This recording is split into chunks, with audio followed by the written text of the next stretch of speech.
Digimon are the champions. Digimon, digital monsters. Digimon are the champions. Change into digital champions to save the digital world.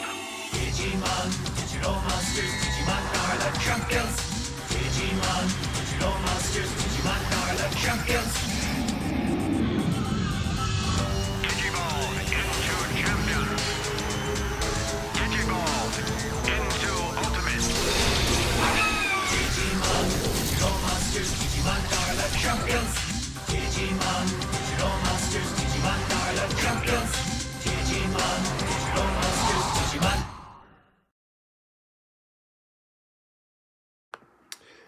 Let's talk about a game called Shin Megami Tensei, shall we? Why should we do that? And that's because in 1987, there was a game that came out called Megami Tensei. It was very popular in Japan. Its sequel was called Shin Megami Tensei. It had a relatively new play mechanic. You would wander around this world, you would meet monsters, and you could, in Megami Tensei, you could, you could convince them to work on your side. And then as you go into more battles, turn-based battles, you could use them to fight in your place by giving them orders to use their special powers. Kind of sounds familiar, doesn't it? Because a couple years later, there was another little franchise you may never have heard of. It's a pretty niche one. It's called Pokemon. Used that same mechanic. And in case you didn't know, Pokemon is actually the most popular game franchise in the entire world and in world history. And here's the interesting thing. Pokemon came from a contraction of two different words, pocket and monsters, pocket monsters, and so Pokemon. At the same time, there was another game being developed that was being called Digital Monsters. They used the same mental process to contract those two words together and called it Digimon. And here's the thing. Digimon has always been accused of being basically the poor man's Pokemon, but it really isn't. Both Pokemon and Digimon are the poor man's Shin Megami Tensei. Because, Shin Megami Tensei also gave birth to quite a few other games, not the least of which is the Persona series, which the most recent one of that was Persona 5 Royal, also known as the greatest game of all time, in my opinion. But we're going to be talking about Digimon here. One thing that we got to remember is Digimon was not a knockoff of Pokemon. Both Pokemon and Digimon are knockoffs of Shin Megami Tensei. So, let's talk about this game, Digimon Story Time Strangers.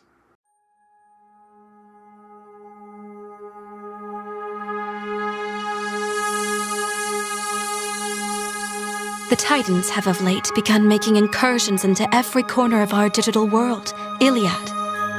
Once peace has been restored to this digital world and the people of Iliad, I should be able to open the gate. If you wish to open the gate, you must aid in the efforts of the Great Guardian, your Aegiomon. I'd be sticking with him no matter what. After all, that's what we promised back on that starry night in Shinjuku. You were the one who found me in the underground below Shinjuku. That wasn't a coincidence. We've come someplace very far away. A different world and a different time, too. I'll always keep protecting you and watching over you. Like the stars in the night sky. I am aware that there are others like yourselves who are capable of coexisting with Digimon. I realize that life has done nothing but take. And you know who's behind all of it? Digimon.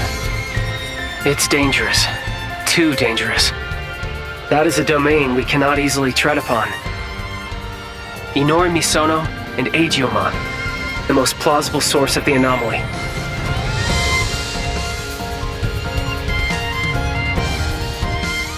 From this moment forward, They're to be recognized as Class A anomalies.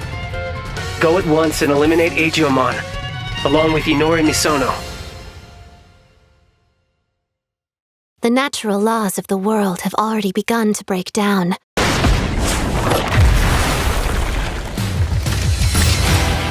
Seek comrades willing to face destiny beside you. The time of the world's end draws near. When all the clock's lamps are lit, the truth shall be revealed. A story about the natural laws of the world is about to begin.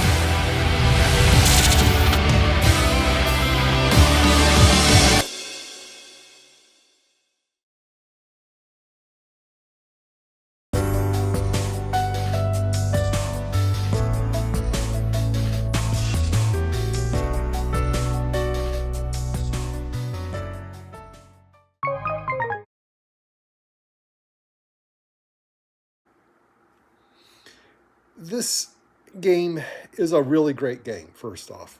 I actually really enjoyed playing this game. The story is pretty simple. I mean, but it's not overly simple. It's not, I mean, and I don't want to downplay Pokemon here, because I love Pokemon. Every time a new Pokemon game comes out, I become a nice little consumer zombie, go out and buy it and play both games. But it's, nobody's ever going to call most of the mainline Pokemon entries complex in their storyline. This game has a much more complex story. It's certainly not the most complex story you will ever find, but it certainly has a much more captivating, and it's more plot driven than a Pokemon game is. It's much closer to like a Persona game in its plotting, although it's definitely not as good as the Persona games. So basically the overall plot is this: you start in what we'll call present day. You're sucked into the past, about 8 years into the past, and then you transition between the human world, the digital world, back to the human world, sometimes back to the digital world. And you're trying to prevent the end of the world that will happen 8 years from then. Kind of I'm glossing over it, but trust me, it's a pretty decent plot, I think. The other, let's be honest, any JRPG like this, plot is very important, but so is the game mechanics. Do the game mechanics live up and make you want to play the game for the 40 hours that it is? So basically, this game is a JRPG, which means you're going to have multiple monsters working with you. You're going to have turn-based battles. You're probably going to be doing quite a bit of grinding to, level up your characters. And you're going to be going through a lot of battles. And each battle is, like I said, turn-based. The game also includes, at several points, like guest characters in your party. Guest characters, like in many other JRPGs, cannot be controlled. They act on their own. Usually I dislike that, and that's simply because usually the games don't really work very well as far as controlling them on their own. This one actually seems to do some decent, work with that, so I'm okay with it on this one. The interface for these battles, nowhere near as flashy as Persona 5, but it's more than serviceable, and it works really well. It's got a pretty deep combat system. Every single Digimon that you have as it digivolves gets different abilities. It's well worth exploring and learning. But again, just like any other JRPG like this, it really, every battle devolves into rock paper scissors. This type is powerful against this type and weak against this type, and so on. So I mean, but there's some really good stuff in this game. The interface for doing the battles is really well done, and I really like the ability to to basically surprise an enemy enemy Digimon, so that you can get a couple hits in before they react. That kind of adopted that from the Persona and Shin Megami Tensei games. There are other things you can do in this game. There are a few side quests, and none of them are very big. None of them are very intensive, but they're worth playing. I mean, if and another thing you can do is it's basically like a card game.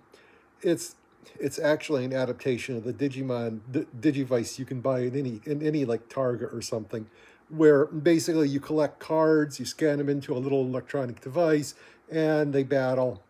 This is all then it's adapted into the game. It's kind of fun. Can't really it's not something that as an adult I'm going to be that interested in doing in real life, but I'll stop and do it with people, with NPCs in the game. I will say this game looks great. I played this game on my Switch too. There are two different modes that you can play it in on the Switch too. I think it's the same on the PC, but I'm not sure. One is a graphics mode, which heavily emphasizes the graphics, and one of them is a performance mode, which heavily emphasizes frame rate. They both look really great. Both modes look really great. If you're going to play this game, I would suggest playing it in performance mode, because just like any other JRPG, you're going to be seeing a lot of the same animations over and over and over again, and you really don't want to watch those in a lower frame rate, because that will get annoying very quickly. So yeah, my suggestion is go ahead and actually just put it in performance mode. You're not going to lose much graphic fidelity on it. So are there any downsides to this game? Really, there aren't. I mean, the game looks good, it plays good, it's got a good story. I would say that maybe on the story element, if there's any one criticism that I can make, some story beats go by a little bit too fast. For example, your main character falls through a time portal to 8 years in the past, and everybody is just saying, oh, okay, so you just time traveled 8 years in the past. So we've never seen that before, but go figure out how to change the future. And I know exactly why they did that, because if you spent the next 8 hours trying to figure out how you fell into the past, or if you actually had, that would be absolutely no fun. And the game simply errs on the side of just saying, okay, look, everybody playing this game knows about time travel in games. We're just going to gloss over it and just go for the story, for the fun. The only criticism I can make, I can see why the game made that choice. It's a very conscious choice. So in the end, is this game worth playing? Oh my goodness, yes. Like I said, I played it on the Switch too. I heavily enjoyed it. It's about 40 hours of game if you go through only the main campaign. About 50 hours if you try and add in the side quests. And yeah, I mean, so it's not the longest game in the world. As I've mentioned before, I love Persona 5 Royal, and for a person that's played Persona 5 Royal 3 times now, a 50-hour game is like not that long. Just trust me. Someday we'll talk a little bit more about the Persona games. Trust me. But yes, go get this game. It's great. I'm pretty sure it's one of these games that isn't exactly going to cost $80. It's probably about $50 or $60, which is still, just to editorialize a little bit here, still way too expensive for games are way too expensive. But at least this is expensive from last generation rather than this generation. But yeah, this game is a lot of fun. I really liked it. It gets 2 thumbs up, 3 thumbs up if I was a mutant. And I really enjoyed it. Anyway, that's my review of Digimon Story, Time Strangers. if we keep this series up, I'll see you again. I'll see you again in another game. Bye-bye.